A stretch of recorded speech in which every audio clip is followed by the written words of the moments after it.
It is with an immense sense of honor, profound humility, and unwavering commitment to our national responsibilities that I warmly welcome each and every one of you to this historic event, the 2025 National Constitutional Summit.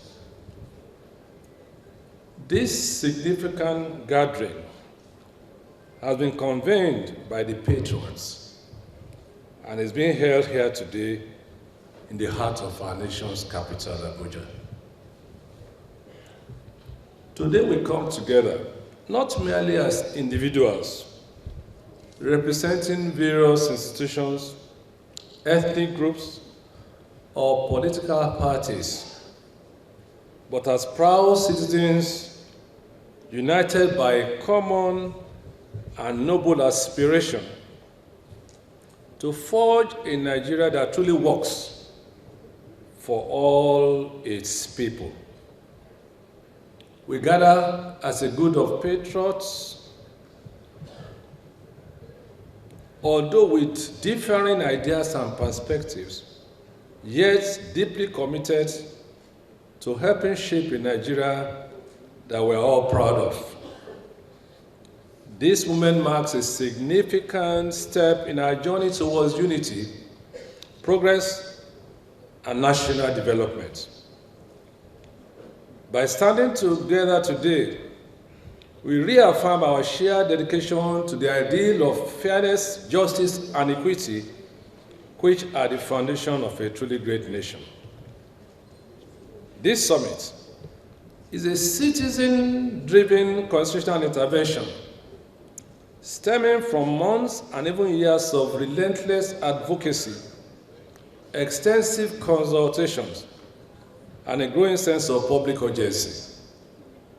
We are here because, as we have been told, the existing structure established by the 1999 Constitution has consistently proven to be inadequate in effectively addressing the core issues related to governance, equity, inclusion, and national cohesion. Our agenda for the coming days is ambitious, but aims to be straightforward and focused. We will scrutinize vital themes, including the organization and structure of the Nigerian Federation, the role and functioning of local governments and traditional institutions. We will look at resource control and fiscal federalism, electoral reforms and judicial reforms, of course, security concerns nationwide, and the rights and responsibilities of citizenship in a democracy in the 21st century. More importantly, we will work diligently to ensure that no voice is too small and that no group is left behind. This summit is multi-generational, spanning different regions and inclusive of various sectors, truly embodying the Nigeria we aspire to build. To our young people, your presence here is a compelling reminder that the future of this nation undoubtedly rests in your hands. To the women, our committed civil society actors, our highly esteemed traditional rulers, and revered religious figures, your insights, viewpoints, and contributions are not only valuable but essential to shaping the path forward. Your involvement and voices are crucial in building a brighter, more inclusive, and resilient future for all.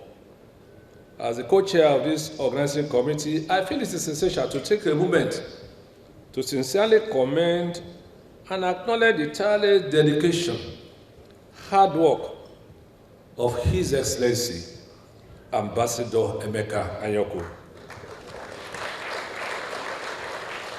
and the wonderful team put together to midwife this process, especially the commitment of all our volunteers, advisors, and conveners.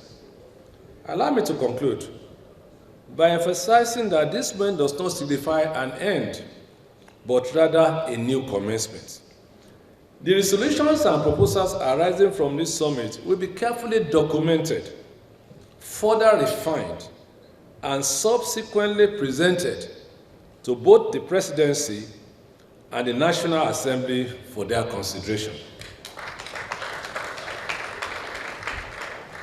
Our intention is not to foster confrontation, but to promote constructive collaboration and mutual understanding. It is imperative that we persuade our leaders through reasoned argument, consensus building, and compelling evidence that Nigeria is in dire need of a new constitutional framework that reflects the aspirations and realities of all its citizens. Lastly, let history record that in 2025, Nigeria came together not to complain, not to incite, but to build a framework for the country we desire and deserve. On that note, once again, I welcome you all warmly. I invite us to proceed with the seriousness, respect, and resolve that this moment demands. Let me finally thank the President and Commander-in-Chief, Asiwaju Bola Ahmed Tinubu, GCFR, for providing an enabling environment for the summit to hold. Let me begin by commending the Patriots for their vision, their courage, and their unwavering commitment to convening this historic summit. In a nation burdened by silence, convening a dialogue of this magnitude, though not for the first time, not the first of its kind, is an act of bold patriotism. As a son of the South-South, and as one who has carried the burden of this nation's dream across many decades, I stand before you not just to offer goodwill, but to lend voice to the truth that has often been expressed and can no longer be deferred. This summit is not another routine conference. It is a defining moment. Perhaps it is the last peaceful opportunity we have to confront the fundamental contradiction of Nigeria, that we are governed not by the will of the people, but by a constitution that robs us of our sovereignty. Let us speak frankly to the state of our union, which is fractured, but not beyond repair. Our federation is in distress. Our democracy is in disrepute. And our people, the very source of power in a true republic, have become totally disenfranchised and therefore disillusioned and detached and alienated.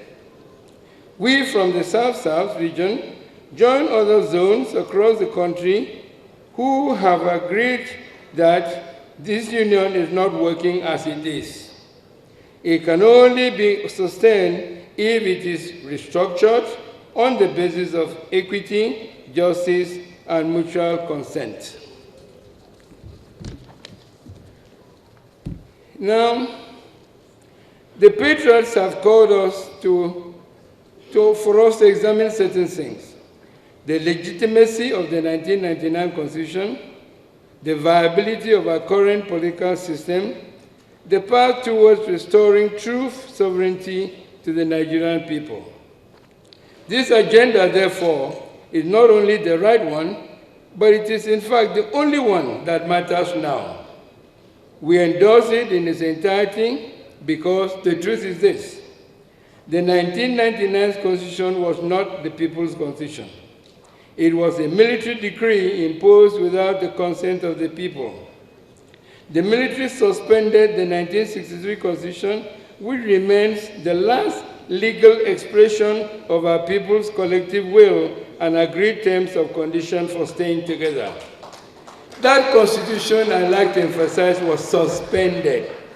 It was never repealed, proscribed, or abrogated.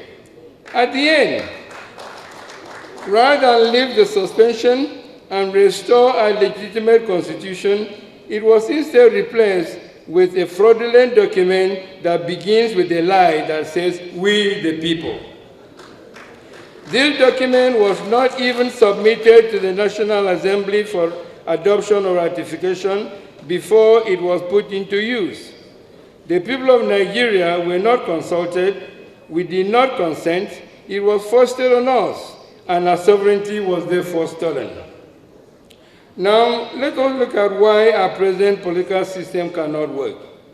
We are running a democracy where election results are determined not by the ballot, but by various other undemocratic means. Representatives and leaders are selected by a few and imposed. They are not elected. Power flows from the party barons and not from the people. Public service is privatized for profit, to individual profit, and not for national purpose. This is not democracy. This elite authoritarianism with scant democratic decoration on it. And the people know it. That is why voters turnout declines, as we saw in the last election in Lagos. That is why trust in the government is dead. This has been exacerbated by the departure from a functional federal system to an imperial presidential unitary system, which we practice at the moment. Unless we act now, we reverse this situation, the country is bound to go into fragmentation. So we, in consultation with other leaders and the compatriots, a group that I lead, believe the following must be addressed in the new constitution. Sovereignty must return to the people. We must get rid of this unitary system and reinstate the federal system of governance that our founding fathers had agreed to. True federalism must guarantee maximum autonomy to the federating units. Cost of politics must be brought down to open space for inclusiveness and real leadership. Unicameral legislature with ministers appointed only from elected representatives must be reinstated. Real mechanisms for accountability, recall, and sanction for non-performing and deviant public officers must also be instituted. Impunity must end, transparency must begin. Elections must be driven by ideas and integrity, not by money. And finally, party leadership must grow from within the party. For this summit to be considered a success, the critical questions that have to be answered are, is the relationship between the nations that form Nigeria working? If not, why? And what new terms can be made to make it work? Is the Constitution helping to unite, coexist for people to coexist peacefully and prosper? If not, why? And what can we do to make it work? Is our political system inclusive? Is it delivering accountable governance and promoting national progress? If not, why? And what political system will? If we cannot honestly face these questions and live here with a clear strategy, timeline, and commitment to change, then this summit, with all its good intentions, would not have been as big a success as it ought to have been. This is the right meeting, but what are our chances of success? That will depend on just one thing. Will we confront the hijacking of our sovereignty and do every legitimate thing and legal thing to fix it?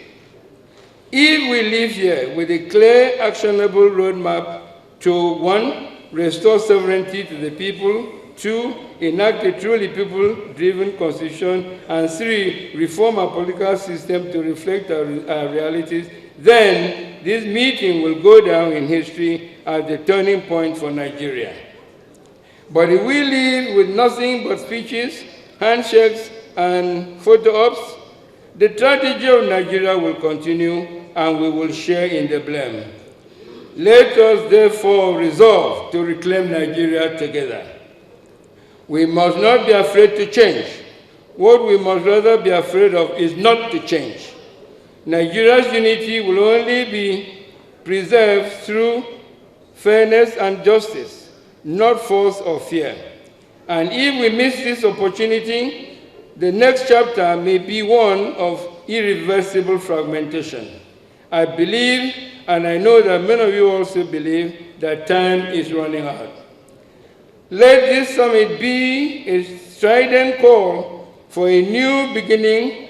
Let the Patriots be remembered as the spark that reignited the flame of sovereignty. Let Nigeria be reborn, not just as a country, but as a true nation. Coalition. No, I am part and parcel. I'm a senator of the Federal Republic, and I'm representing Ogun East in the Senate with the party APC. So this is not about any coalition. Quite on the contrary, this is part of our responsibility to draw the attention of people in power to appreciate the real aspiration of the people. So it's a good feedback mechanism. If you listen to my speech, part of what I said was that we commended the president for allowing this kind of debate to go on nationwide. Don't forget, what's going on this week is just like a climax. This thing has been going on from various zones. All the 6 zones have had cause to come together to evaluate, to make comments, to make suggestions. And what we are just trying to do, like I've said earlier on, is to collate all of this, distill them, and then turn them away from a cacophony of voices to a solid document. Because it is not easy for the governments where they are, even the National Assembly, to be able to completely aggregate all the opinions of the people.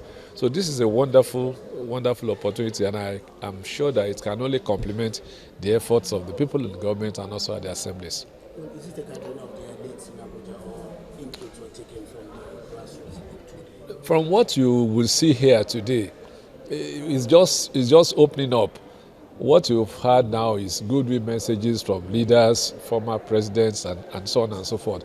We have people from the civil liberties organizations here. We have younger people. We have women. Everybody is going to have their say. So it's nothing elitist at all. It cannot be elitist. You have Pandem here. You have Femi Falana. You have Arewa Consultative Forum. Everybody is here. So it's not elitist at all. It's actually more grassroots.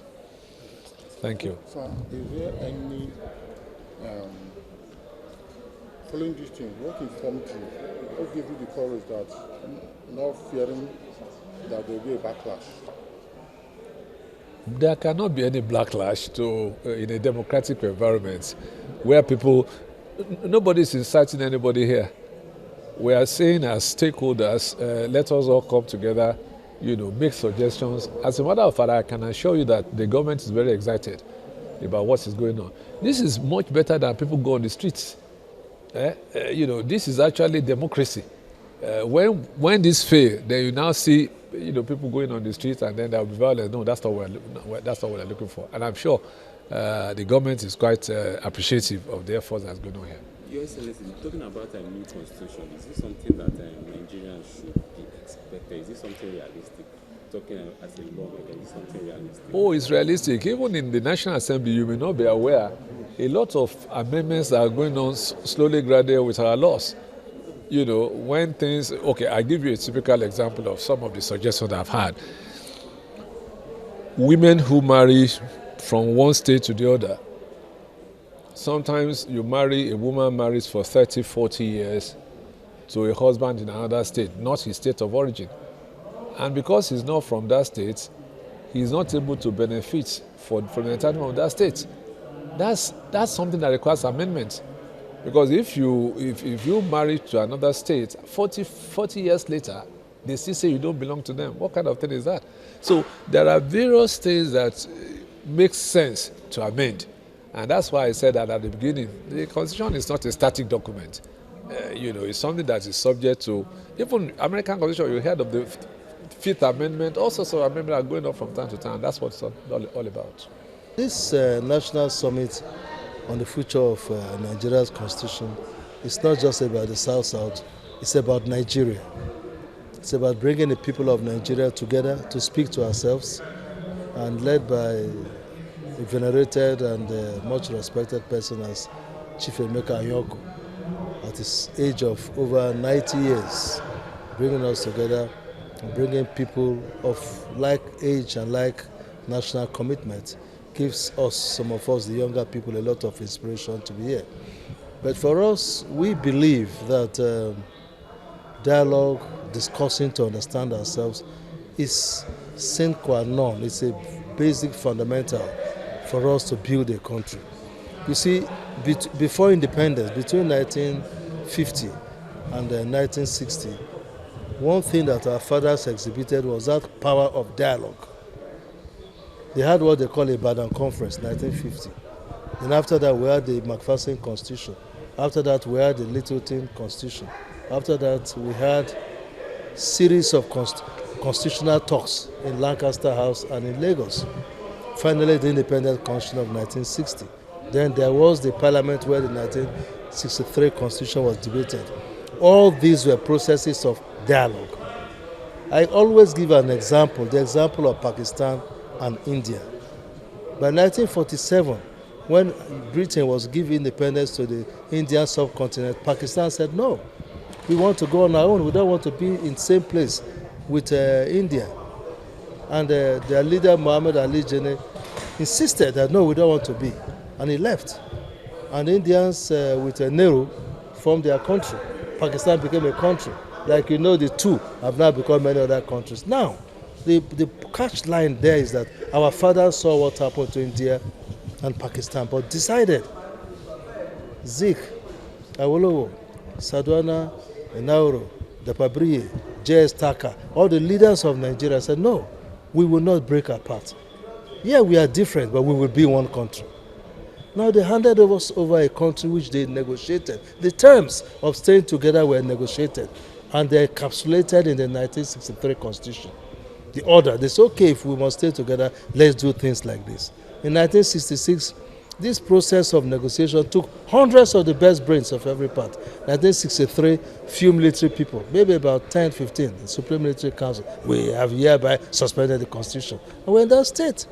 Since after then, other constitutional efforts have not been under a peaceful democratic setting. They've been under setting in which the military say, we are watching you. Then we decree the Constitution into being. So what Chief Anyaoku is saying today, under the leadership of the Patriots, is to say, let us talk as a people like our fathers did. Come back to the old regime. Come back to how they did things, how they spoke, and agreed.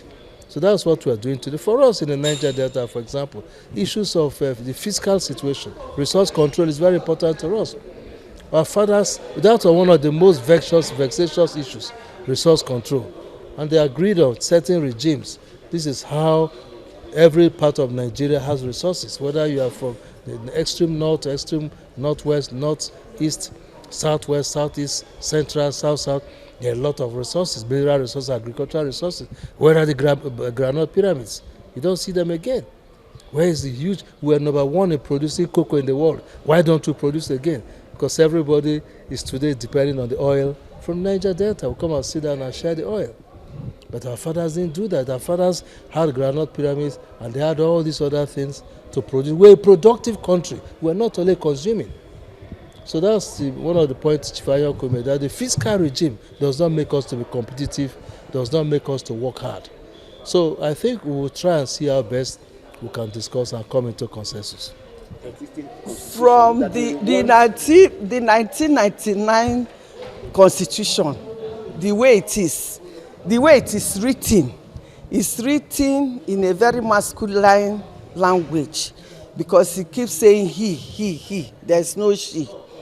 And of course, the Nigerian men interpret it as he. So when you say chairman, for instance, everybody, even in the political parties, they believe that the chairman must be a man. You know, no room for women. Everything is he. And the women have been, you know, agitating. The women have been asking. The women have been screaming and demanding that it should be made, you know, gender friendly. So where you see he, you should know that it includes, the interpretation says it includes she. But Nigerians don't interpret it like that. So be explicit. So you either say she that includes he, because he does not include she. Abi, he is a she.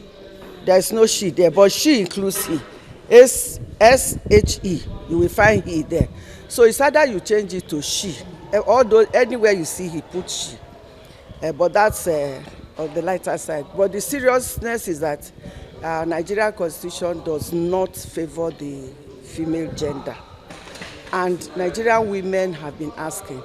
You remember last year, the Nigerian women came out and asked that just a few clauses in the constitutional amendment, you know, should be changed, you know, to accommodate women. What happened? They threw all the 5 asks of women, all the things that women asked for, they threw them out. Now they are back again. We are back again. We are even back to asking that special seats should be created for women in the National Assembly. Because when we were advocating, we are going to ask them to give us space in the National Assembly. They would send us back to our political parties. The political parties, of course, they don't give women opportunity to get the tickets to run. And then we said, let it be done legislatively now. It can be done legislatively. Include special seats for women. We are going up and down now, and I hope that it will go. The only hope that I have is the Deputy Speaker of the House of Reps, Honorable Benjamin Kanu. He is the one that is, you know, at the forefront, you know, supporting us. I hope that he has enough clout to be able to push it for us. Let us have special seats so that there will be more women at the Dome.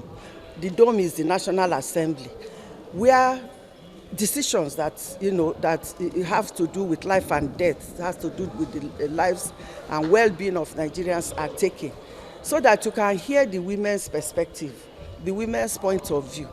Because he who wears the shoe knows where it hurts. You can't expect men who don't go to maternity ward to be talking about, you know, making, building hospitals and making sure that the maternity wards are comfortable and safe for women who carry pregnancy.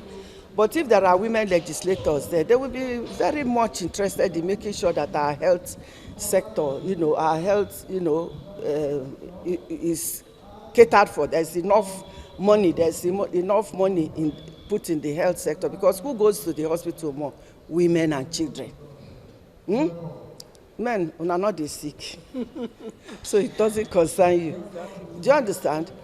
It's women who have children who go to school. So they will be interested in making sure that there is provision in the education sector, so that the children that they bring forth can be educated, properly educated. And in all those, you know, critical areas of living, areas of survival, areas of development, it concerns women more than it concerns men. The only thing that concerns men is buying convoy, jeep, 10 jeeps in their convoy. So they will put money, and when they come, the first thing they do is to buy jeeps that they will be riding. We are saying no, please. We want more women. This constitutional, this thing that we are doing here now, we are trying to see how this Nigerian constitution can be more inclusive, not only women, children, the disabled, the rich, the poor, and everybody, and all the ethnic nationalities. Let everybody have a sense of belonging and ownership. Because if they don't own the constitution, if they don't own the provisions, then nobody cares to, you know, to operate them. So we are seeking for a more, and then of course at this constitutional conference we are seeking that powers should be devolved. Too much power at the center. Unitary system has not favored us. We never favor us. We are a federation, and so the federating units must have enough power. We are talking of security. Who needs security more than anybody? It's the women and the children. So we need, what do they call it now? Regional police or state police or whatever police. So the powers that it's only a federal IG that will tell the policeman that is guarding a state governor what to do. That is not right. We should change all that. So I hope that this summit will come up with recommendations that will make life worth living in Nigeria for everybody. Patriotically, I think this meeting is one of its kind because it provides an avenue for me to talk about constitutional rule for traditional rulers. Do not forget that before now, a lot of the duties of governance were in the hands of the traditional rulers. And it is when these things were taken away that we start to have this issue of insecurity, we start to have issue of disunity, we start to have issue of disharmony. But I know that the royal fathers in this country, they are so patriotic that they do not have another home. A politician can afford to go overseas. The royal fathers cannot go. So they are more concerned about the welfare of their people. They are more concerned about the survival of their people. But you cannot do all of this when you don't have a constitutional duty. You don't have a role. Sometimes you are questioned, your legality is questioned. It's put to question as how come you are doing this, what provision do you have in to back up what you are doing. But the politicians themselves, they know that when the ships are down, they still come to the royal fathers. What will I just say? We needed to be guided by constitutional provision. We needed to have a backup. So I think this meeting is a very important one because whatever amendment that will be done to our constitution in this country, except you have a provision for the traditional institution, we just like starting again. That is it. Do not forget that it is these royal fathers that advocate for peace in their individual kingdoms. If you have 774 local governments and you have over 2,000 kingdoms in Nigeria, if you have peace in those over 2,000 kingdoms, it means you have peace in 774 local governments. It means you have peace in 36 states and FCT inclusive. So it's a very serious business. I want to say thank you so much. So we won't keep it too long, Your Highness. You're welcome. We won't keep it for too long. Thank you so much. You're welcome. If another person has a question, he can ask. We don't want to keep it for too long. Because this is where I'm coming from. I practiced journalism for 34 years. So I will not come here without saying something to my colleagues. You can ask any other question, political everything. I'm here with you now. All right. So we thought you were in we thought you were in a hurry to leave, Your Highness. All right, Your Highness, we've been talking about devolution of power even from local government, but then you have a situation even from the Constitution where you see the local government chairmen tend to even control traditional rulers. Is this part of the plea for today's national summit? You know, it is the Constitution is a guiding document. It is what the Constitution says that they are leveraging on. If the Constitution wakes up tomorrow and say traditional rulers are authority and they have so responsibility, do not forget that the stipends of the traditional rulers are paid by the councils. So if that is taken away and you now have a source of income that is dependent, if the federal government is not funding the judiciary, you think they can take control of the judiciary? They are not funding the legislature. These are institutions that are needed independent by themselves. The royal father need independence. The judiciary need independence. The legislature, they need independence. Once you have your stipulated funding line that is independent of the federal government, of course you will begin to know your authority. As handsome as you are today, there are some volume of money that will come around you. Your authority around you will change. You begin to want to add more color to what you have already. It is the power of money. It's the power of authority. That is how powers are used. You just have it and you know how to use it. Don't worry, when we have the authority, we will know what to do. We will know how to defend ourselves and defend our institution. Was an exemplar of integrity and discipline in leadership. He presided over the affairs of our country with exceptional dedication and patriotism. He may not have achieved the general expectations in the areas of the country's economy and internal security, but there can be no gainsaying that he led with unequal devotion to the welfare of the citizens of the country. May, as I said, his soul rest in peace, and may the Almighty comfort his family.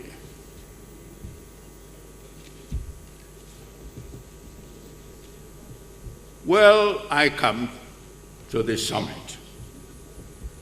The Patriots, as you know, is a group of respected elder statesmen and women who are committed to achieving the unity and good governance of Nigeria under a suitable People's Democratic Constitution.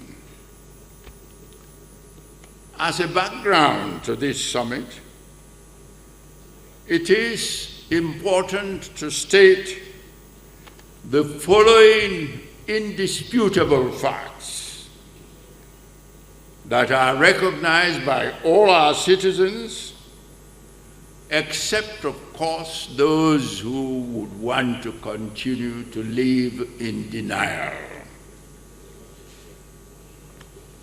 First, Nigeria is a pluralistic country. And like all successful pluralistic countries around the world, for its stability and maximal development, its constitution must address its pluralism by being formulated by elected representatives of its diverse peoples. Our present 1999 Constitution, as amended, is not such a constitution. It was not democratically formulated. It was instead imposed on the country through a decree by the military administration. And the governance system derived from it is not only non-inclusive, but also induces over-expenditure of the nation's resources on administration rather than on capital development. Hence, the need for a new constitution made by the peoples of our country. There are also equally incontrovertible facts about the current situation in our country. First, there is serious insecurity of life and property, with kidnappings and killings happening virtually every day in most parts of the country, especially in the Middle Belt, the Northeast, the Northwest regions. where not only huge numbers of life and property are regularly lost, but also farmers are no longer able to go to their farms, thereby impacting adversely on the country's food supply. Secondly, Nigeria has become the poverty capital of the world, with the levels of poverty and sufferings among the citizens rising rather than diminishing. And thirdly, the development of the country's infrastructure is generally lagging behind, including especially in health and education facilities, which in many cases are no longer fit for purpose. Fourthly, there is eroding sense of national unity within a pluralistic country that is still struggling to become a nation. Again, there is a palpable mood of hopelessness and lack of confidence in the future among the growing population of our young people. And overall, the present 36 federating units are obviously incapable of generating and sustaining the pace of national development achieved in the early years of our independence under the 1963 Constitution. In organizing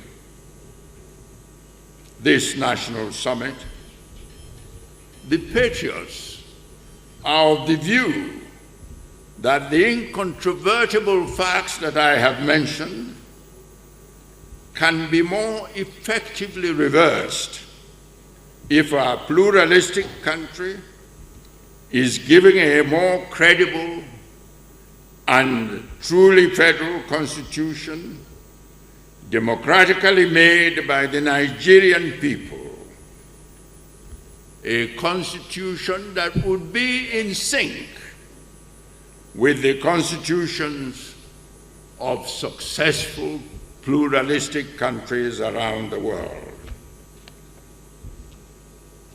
To those who say that the fate of a country depends primarily on its leadership, I say that the constitution from which the system of governance is derived largely determines the character of the people who get elected or appointed to govern the country from the three arms of the government. It is therefore my hope that the deliberations of this summit, which has in attendance so many leaders of thought and representatives of the country's major socio-cultural groups, as well as representatives of the important women and youth sections of our society, will produce recommendations on the key elements of the desired new constitution and the process of its actualization. The key elements, I hope, that will be discussed should include such questions as presidential or parliamentary system, tenure and rotation of the heads of government at the national and sub-national levels, unicameral or bicameral legislature, number of federating units, powers of the national and the subnational governments, structure of the security agencies, political parties and their organization, management of the country's resources, and indeed other important features of a constitution. And in considering the process of actualizing the new constitution, I hope there would be due emphasis on ensuring that it is formulated by representatives specifically elected for that purpose by the Nigerian people, who, in order to give it legitimacy, would have to endorse it in a national referendum.